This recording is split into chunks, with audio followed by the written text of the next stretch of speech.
Alcohol and motorcycling don't mix. Impaired riding claims the lives of too many motorcyclists every year. 1 of every 3 motorcyclists killed is intoxicated above the legal limit. Another 10% had been drinking at the time of their deaths. To help us learn more about the problem of impaired motorcyclists and the tools you can use to detect them, we will visit today with 3 outstanding officers from around the country. Some of the issues surrounding impaired motorcycle riding, to start with, alcohol and motorcycles are a deadly combination. About half of the motorcyclists who were killed in single vehicle crashes had a .10 blood alcohol content or was above the presumptive level as established by state law. In addition, we found that motorcyclists involved in fatal crashes had the highest rate of intoxication than any other motor vehicle operator.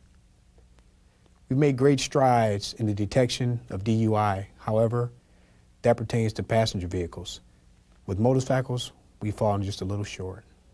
It is a complex task requiring coordination, motor skills, judgment, and balance, all of which are impaired by alcohol and drugs. Active enforcement has proven effective in reducing the number of alcohol-related crash fatalities, and enforcement efforts that focus on impaired motorcyclists will save lives. These efforts will reduce the number of riders injured and killed in alcohol-related motorcycle crashes. The ability to identify an impaired motorcyclist is key to effective enforcement. The National Highway Traffic Safety Administration has developed cues to help spot impaired riders before they become statistics.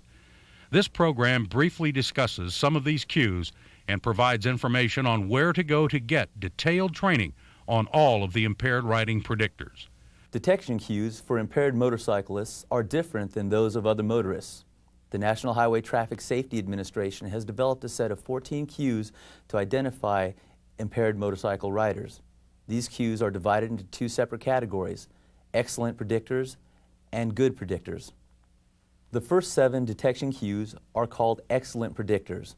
Excellent because there is a 50% or greater probability that the motorcycle rider will be DWI. The first of these cues, drifting during turn or curve. Problems in balance and depth perception will often cause an impaired motorcyclist to drift wide when executing a turn or a curve in the road. Trouble with dismount. Difficulties with dismounting the bike may include stumbling or failing to secure the bike properly, letting it fall. Trouble with balance at stop. When stopped at a light or stop sign, it is typical of an impaired motorcycle rider to have problems with balance. Turning problems. It is a sign of impairment if a bike rider is unsteady in executing a turn, makes sudden corrections, is late in braking, or takes an improper lean angle into a turn. Inattentive to surroundings. Like an impaired driver at the wheel of a car, impaired motorcyclists are often oblivious of their surroundings. Their body language makes this apparent. Inappropriate or unusual behavior. A motorcyclist observed dropping articles, urinating at the roadside, or becoming disorderly merits further investigation. Weaving. Impairment affects hand-eye coordination as well as balance, which may result in weaving either across lane dividers or within a single lane. The second set of cues are called good predictors. They have a DWI probability of 30 to 50%. An impaired rider, even when traveling in a straight line, is likely to make erratic or sudden corrections. A lowered awareness of the environment may lead a rider who's been drinking to ride without lights after sundown. As with other vehicle operators, this is an indicator of possible impairment. Recklessness or riding too fast for the existing conditions was found to be a good indicator of operator impairment. Alcohol and other drugs degrade a rider's judgment and depth perception. Both are involved in assessing proper following distance. Running red lights and stop signs may indicate the rider is oblivious to the environment or recklessly disregarding the devices. Both are indicators of impairment. A motorcyclist seeking to evade police may also indicate impaired judgment.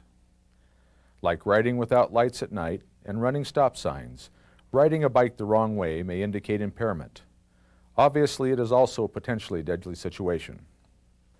Speeding is not a good indicator of impaired motorcycling.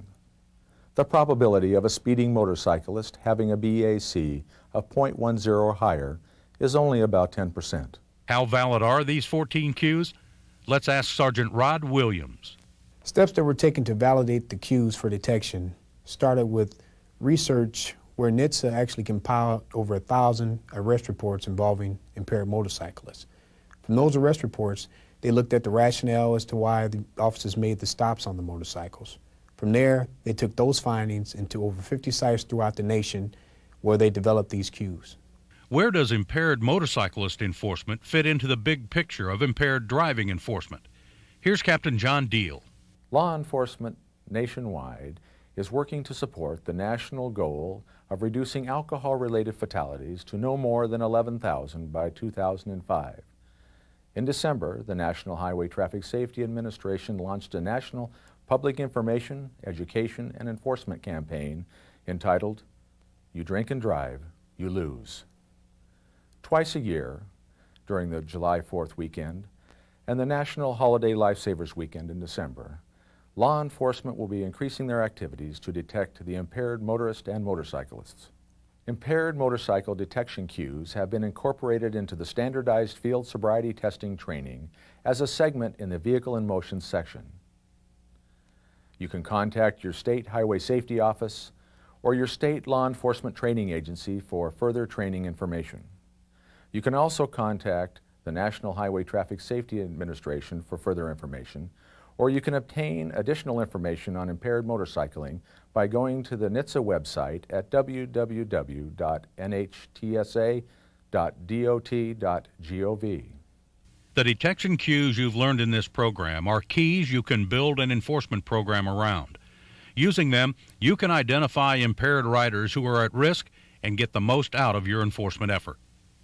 The enforcement effort should include all of the strategies that have proven successful in the past to detect impaired motorists, saturation patrols, checkpoints, and mobilizations. Let's review the detection cues we have discussed for impaired motorcyclists. They are important enforcement tools that can empower you to save lives. Think positive. You can detect impaired motorcyclists. They are a threat to themselves and everyone else on the road, and it's our job to do something about it.